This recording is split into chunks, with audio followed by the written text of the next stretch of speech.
My name is Peter Meyerhoff. I'm 36 years old and I have been sober 5 years and a month.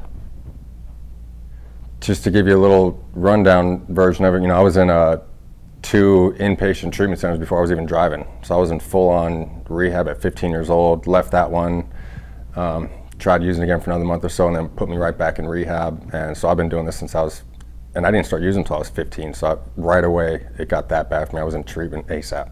I tried treatment twice and then just went the prison route after that.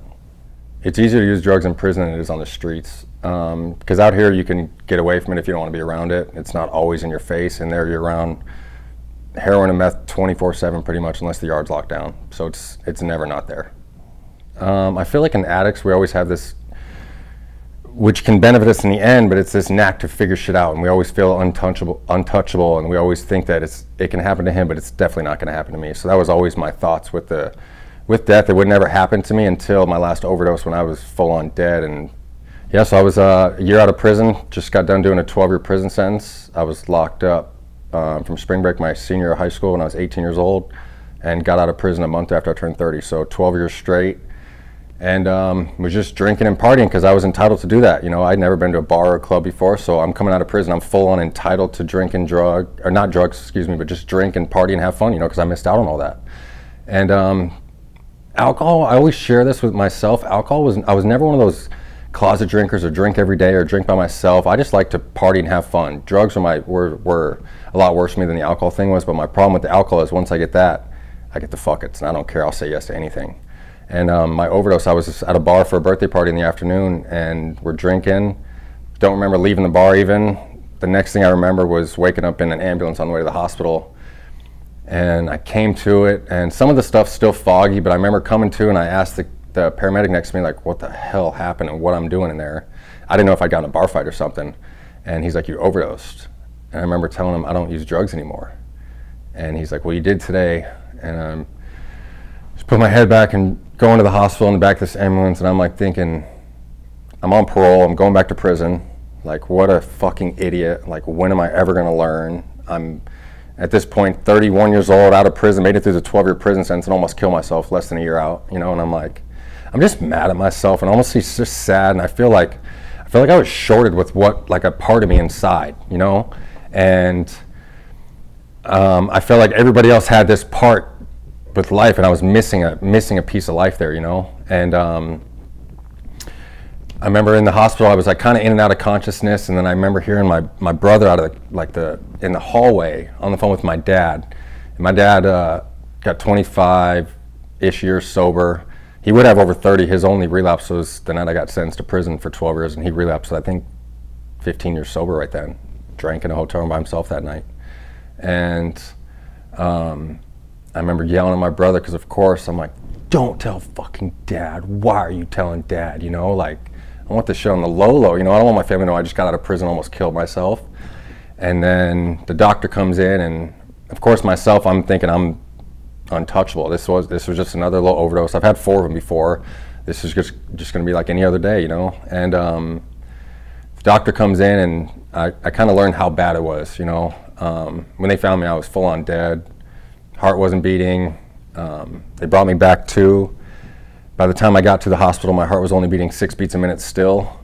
And the doctor said I was the only person to survive in that condition that he's seen.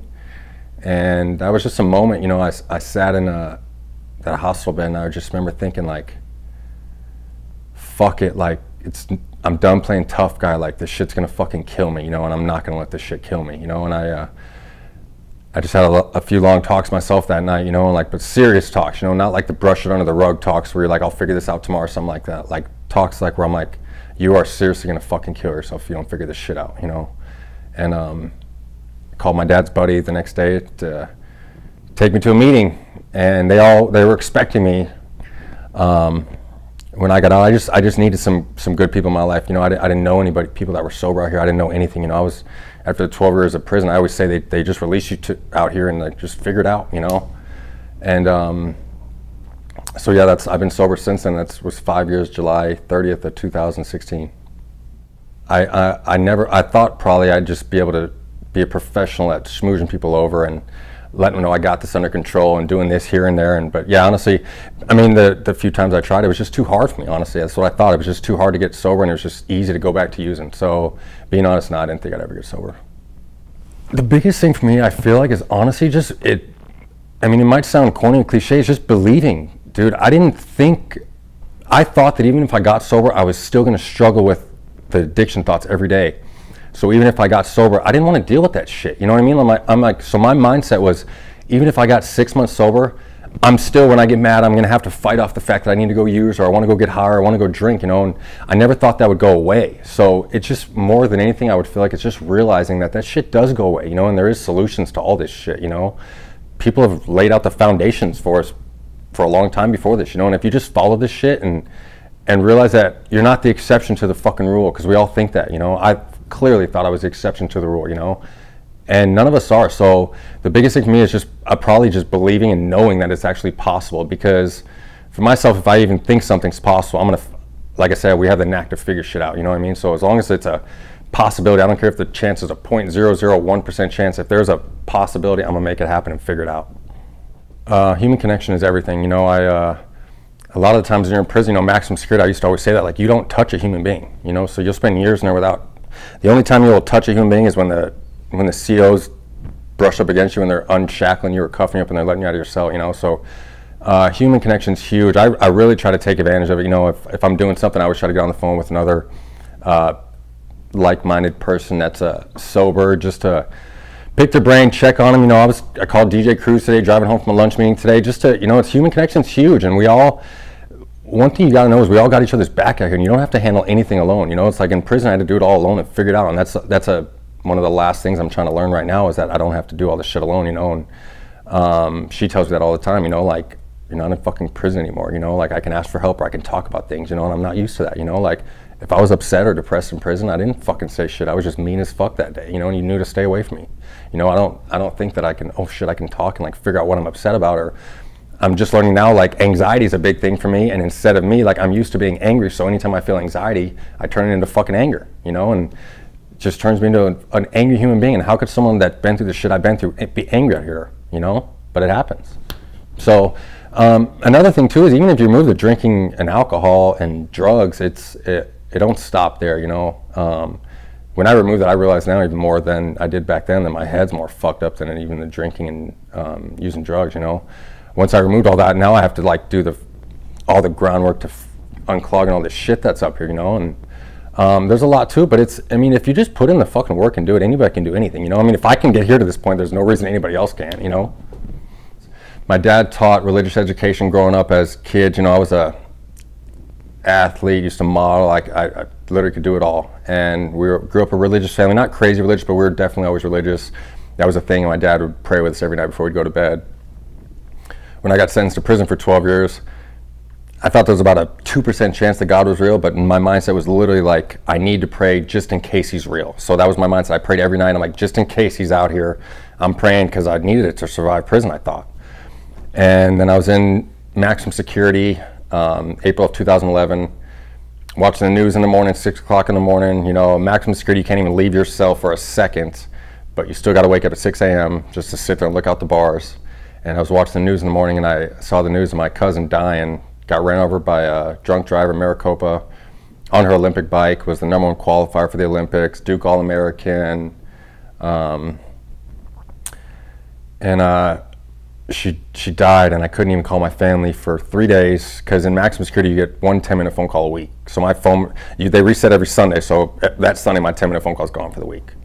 And I never prayed again that day. I gave up on God, and if there was I just told myself if there was a way that there's no way God would let this happen to my cousin. And so for the past 10 plus years now, I mean, I've been sober 5 years, and I've had some amazing things happen in sobriety, but still none of it, I wouldn't give anything to God. And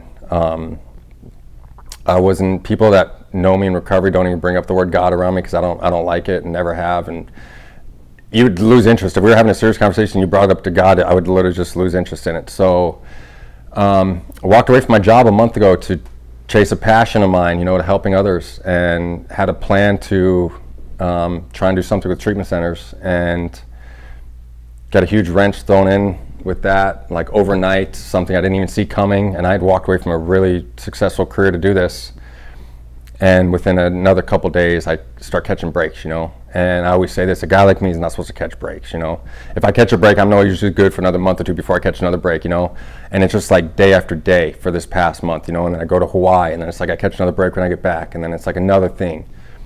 And I'm like, and then I'm having lunch last week with Sheriff Lamb and another SWAT sergeant, and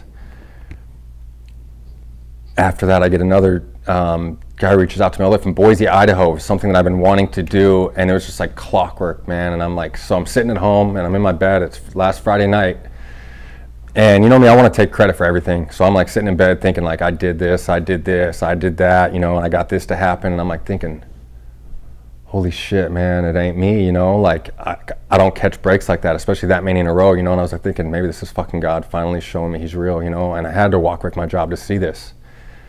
And I was crying, you know, and I don't know, something just told me to get on my knees and pray. And I prayed, and then I went to the next morning to meet up. Every Saturday morning I meet with a bunch of sober guys. We have coffee, you know, and I was just like, I'm driving, and I can't wait to tell them about my fucking experience, you know. And they were just like, we've been waiting for you to say this, you know. We knew it was going to come. And so I'm back there with that, you know. And that's something, even I always shared, if I would have been a dude that had 50 years sober, I would have been the one dude that was 50 years sober that doesn't even come close to believing in God. And you still can't even say the God word to me, you know. And in under 5 years, you know, I'm a believer, and I'm a believer in anything that we do. And it's just real powerful, man. When we get sober, the things that we can do is fucking astronomical. Like I said, we have one up on the public when we figure this addiction thing out, you know, because the knack to figure shit out, you know. And mine and your lows might not be nothing compared to like her lows next door, you know what I'm saying? She could get cut off and driving on the road and might think that's the end of the day, and I'm like, what the fuck, you know what I mean? That don't even measure on my scale or anything. You know, we've been through some real shit, so I feel like as long as we use that to our advantage and take care of the help that's out there, man, like we have one up on the world. What's life like now? Give me the juxtaposition. When you see me, I just want to cry. I feel like I'm living someone else's life that I shouldn't be living. I feel like I don't even deserve to get to do the shit I do every day. I feel like, how could someone that did the bad shit that I did for so long get to do this every day? Part